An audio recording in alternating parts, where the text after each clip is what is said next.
예수와 하나 되기 53번째. 성령 그가 너희에게 모든 것을 가르치고. 요한복음 14장 26절. 보혜사 곧 아버지께서 내 이름으로 보내실 성령 그가 너희에게 모든 것을 가르치고 내가 너희에게 말한 모든 것을 생각나게 하리라. 출애굽한 이스라엘 백성이 가나안 땅에서 하나님 나라를 이루지 못한 것은 하나님의 말씀대로 살지 않았기 때문입니다. 제사장들은 백성에게 하나님의 말씀을 가르치지 않았습니다. 백성은 말씀에 관심이 없었고 여러 신을 섬겼습니다. 하나님께서는 선지자들을 계속 보내 말씀을 따라 살라고 하셨습니다. 하지만 백성은 하나님의 말씀이 듣기 싫어 선지자들을 죽였습니다. 하나님 아버지는 포기하지 않으시고 독생자 예수님을 보냈습니다. 하지만 백성은 예수님이 그들이 원하는 것을 하지 않자 메시아가 아니라고 죽였습니다. 그러나 하나님은 죄인을 포기하지 않고 예수님을 대신할 보혜사 성령님을 보내셨습니다. 우리가 예수님을 믿고 진실이 성령을 구하면 성령님은 우리 안으로 들어오십니다. 하나님과 우리는 성령으로 하나가 됩니다. 성령님은 우리의 몸과 마음을 어루만져 상처를 치유하십니다. 하나님의 말씀을 깨닫게 하여 예수님이 하나님임을 알게 하십니다. 우리를 하나님의 자녀답게 만들어 하늘과 땅의 복을 받게 하십니다. 하지만 우리에게 재물이 생기고 놀라운 기적이 일어나도 예수님의 성품이 나타나지 않는다면 성령님의 내주하심은 아닙니다. 성령님이 우리와 함께 하시는 것은 하나님의 자녀임을 증거해 주시고 우리를 예수님 닮게 하시는 것이기 때문입니다. 성령님은 하나님의 자녀를 통해 하나님의 나라를 확장하고 계십니다. 죽어가는 생명을 예수로 살리고 예수로 풍요하게 하십니다. 성령님은 우리를 영원히 떠나지 않고 사랑한다고 하십니다. 성령님은 예수님과 동일하시기 때문입니다. 제가 과학적인 내용을 갖다가 가끔 설교로 하는 것은 현대인들의 생각이 과학에 지나치게 얽매여 있기 때문입니다. 그리고 과학을 우리가 다스리는 도구로서가 아니라 믿으려고 하는 어떠한 나의 삶의 중심으로 믿으려고 하는 가치관을 형성하기 때문에 이거에 대해서 하나님의 말씀이 그것과 대치되는 경우에는 문제가 일어나기 때문에 과학에 대해서 그 부족함에 대해서 이야기하는 것이죠.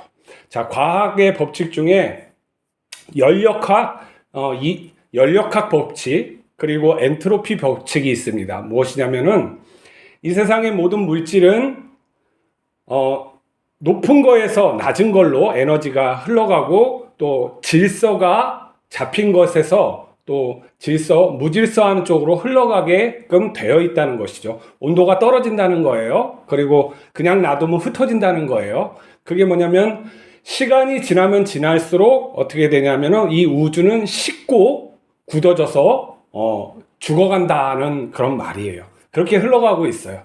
그러나 이 엔트로피 법칙을 그리고 이 연력학 이 법칙을 이 거슬리는 자들이 이 우주에 있었으니 그것은 뭐냐? 생명이에요.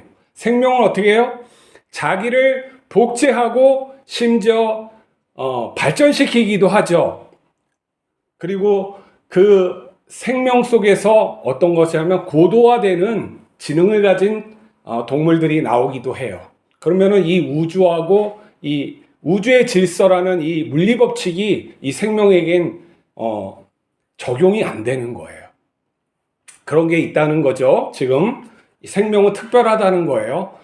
또 우리가 진화론에 있어서 맹점이 몇 가지 있는데 첫 번째는 이 사람과 침팬지의 공통조상이 있다고 생각하는데 그게 어떤 것이며 어떻게 분화할 수 있었는지 확실한 증거가 없다는 것과 또 진화의 이런 과정이 점점점 우리가 뇌를 용량을 키우고 이 지능을 발달하기 위해서 발전했다고 하는데, 그러기 위해서 이제 걷기도 하고 뭐 뛰기도 하고 그렇게 하게 되면서 뇌를 발전했다고 하는데, 뭐냐면은 쭉 뇌가 커지다가 갑자기 훅 낮아지는, 뭐 1000cc에 갔다가 갑자기 600cc로 나오는 이 인종이 있다는 게 또 이런 문제거리인 것이죠. 그리고 꼭 인간에게서만 이런 의식이 일어나는 것, 고도화된 의식이 일어나는 것이 이게 설명이 안 돼요.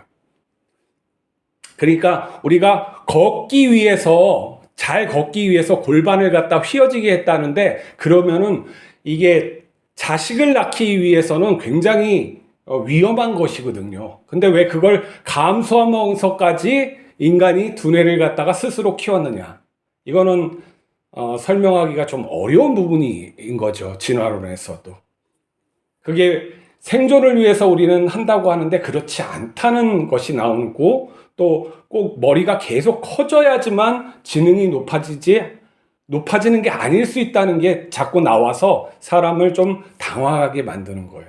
그리고 그 돌연변이의 역사가 일어날 때 그것으로 많은 인종이 나왔다고 하는데, 그것을 확인하기가 어렵고, 왜 돌연변이는 더 나은 것을 계속 발전하면서 가는 것이냐, 이걸 우리가 눈으로 확인해 보기가 또 어렵다는 것이 또 문제죠. 그것뿐만 아니라 또 우리의 인식이라는 것을 차원으로 들어가면 이 질환론이 설명이 또 어려워지는 경우가 있어요. 왜 그러냐면 이 인식으로 들어갔으면 우리가 살기 위해서 존재한다고 그러는데, 이 삶을 갖다가 버리고 죽음을 택하는 사람들이 일어나는 거예요. 우리가 이 오감, 우리가 눈으로 보고 냄새를 맡고 뭐 먹고 이런 촉감을 갖는 그런 모든 것들이 뇌로 전달됐다는 전자신호예요. 그리고 누런이 그걸 갖다가 기억을 갖다가 입력해서 자아라는 것을 형성하는데, 그 자아가 확장하는 것을, 그 개념을 이해를 못해요. 그러니까 나라는 것이 과연 무엇인지 이걸 특정하기가 어렵다는 거죠. 사람은 또 동물과 같지 아니하고 없는 것을 만들어내고 감춰 있는 것을 갖다가 찾아낼 수 있는 능력이 주어지는 거죠. 그게 일반적인 그런 것으로, 일반 동물 세계에서 일어나는 것으로 하기 어렵다는 거예요. 그리고 동물 세계만 봐도 왜 진화가 점점 이렇게 조밀조밀해지고 미라는 게 생길 것인가 하는 거죠. 왜 아름답게 생길 것인가 하는 거. 그러니까 꼭 그렇지 않아도 되는데 왜 꽃은 왜 아름다운 모양으로 자꾸 만들어지느냐 이거예요. 이런 것들을 이게 설명하기가 어려운 거죠. 성경에서는 사람을 어떻게 정의하느냐 하면 원시 시대의 사람들을 얘기하고 있지는 않아요. 사람이라고 이렇게 말을 하는 거에 있어서는 하나님을 인지할 수 있는, 그러니까 종교적인 행동을 할 수 있는 존재들을 거기서부터 시작을 하고 있어요. 그 전에 사람들이 어떻게 이렇게 했는지는 하나님께서 그냥 흙으로 만들었다, 먼지로 만들었다, 이것을 말하고 있죠. 그렇기 때문에 우리의 인식 속에, 우리의 생각 속에는 보다 복잡한 것들이 들어가 있단 말이죠. 전기 신호로는 생각할 수 없는 것들이 일어나요. 그래서 없는 것을 만들어낸, 환영을 만들어낼 수도 있고, 또 많은 자아가 다중인격으로도 살 수도 있고, 이 뇌가 좀 약간 규칙적이지만은 규칙적이지 않은, 마주 그냥 옛날 사람들은 이걸 갖다 소우주라고 표현을 한 것이죠. 자, 이런 인식 속에서 새로운 인식들을 받아들일 때, 공부해서 받아들일 수도 있지만, 오늘 보니까 성령이 너희에게 임하시면이라고 써 있어요. 우리가 이 인식 속에, 우리가 잘 깨달을 수 없지만은 이 뇌 안 속에 있는, 형성되는 그 속에 성령이 임하신다라고 할 수가 있어요. 자, 이 성령을 갖다가 임하는 거하고 성령 체험하고는 좀 우리가 나누어서 생각할 필요는 있어요.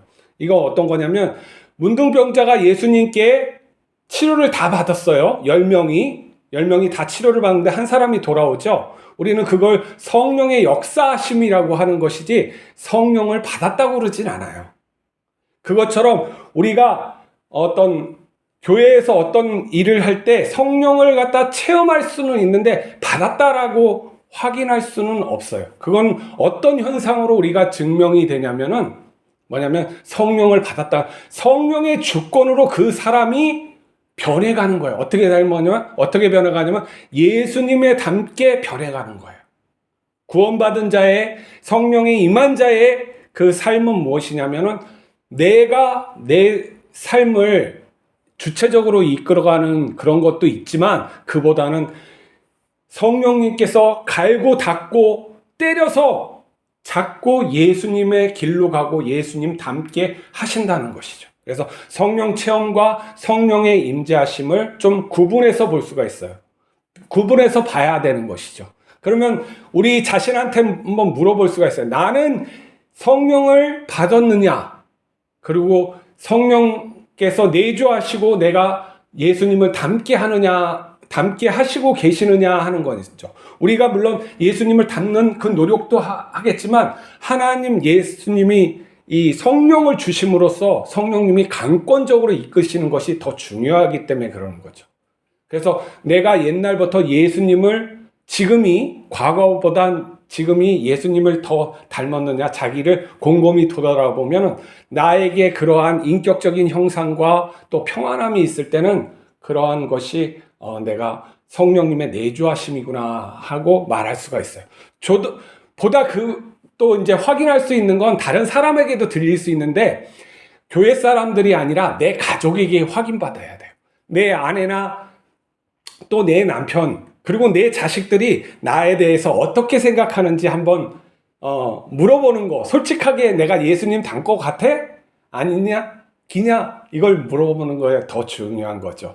그들이 나는 밖에 나가면 다 이 가면을 쓰게 돼 있어요. 사람이 목사는 목사의 가면을 쓰게 되고 성도는 성도의 가면, 교인은 교인들의 가면을 쓸 수밖에 없단 말이죠. 좀 더 잘 보여야 되니까 뭐 자이든 타이든 또 하나님을 위해서든 더. 근데 가족들한테는 그거 하기 힘들잖아요. 그렇기 때문에 가족이 나를 잘 알아요. 솔직하게 나한테 얘기해 달라 그러면 옛날이랑 똑같아. 그러면 문제가 있는 것이죠. 아니 당신은 예수님을 전혀 안 닮은 것 같아. 이건 완전 문제예요. 완전 문제. 그러면은 어떻게 해야 되냐? 다시 구해야죠. 하나님께서 주신다고 약속을 했잖아요. 우리의 죄를 고백하고 예수님께 또 예수님을 갖다 따르겠다고 하나님께 고백하고 그러면 성령님이 우리에게 임하실 줄 믿습니다. 성경에 써져 있는 말씀이에요. 그렇기 때문에 우리는 성령을 정확히 내 자신을 알고 성령님을 갖다가 또 모실 수 있는 마음이 있어야 돼요. 성령님은 우리에게 감동으로 말씀하시고 또 성경을 깨닫게 하시고 설교를 공감하게 하시는 또 그런 분이세요. 때로는 귀에 들릴 수 있을 정도로 말씀을 확실하게 하세요. 근데 이거는 내 귀에 들리는 게 아니고 내 영혼에 들려요. 너무나도 말씀이 확실해서 이게 뭐 사무엘이 진짜 이렇게 듣는 것처럼 확실하게 들리는데 다른 사람은 못 들어요. 이러한 말씀도 하시고 또 우리의 감동도 하시고 또 깨닫게도 하시는 나의 자아라는 인식과 다른 그런 영적인 그런 분이 있다는 걸 잊지 마세요. 우리 뇌는 소우주예요. 이 소우주 속에는 여러 가지가 있어요. 악한 귀신은 다 성령님께서 쫓아내시고 또 성령님만 중심에 모시고 하나님과 동행하는 그러한 삶을 사시기 바랍니다. 기도하시겠습니다. 성령 하나님, 우리에게 임하여 주시옵소서. 우리와 함께하여 주시고 우리를 예수님 닮게 하여 주시옵소서. 크고 영화로우신 하나님을 닮게 하셔서 그러한 존재로서 고귀한 존재로서 살게 하여 주시옵소서. 우리를 시켜주실 것을 믿사오며 우리 주 예수 그리스도의 이름으로 기도하옵나이다. 아멘.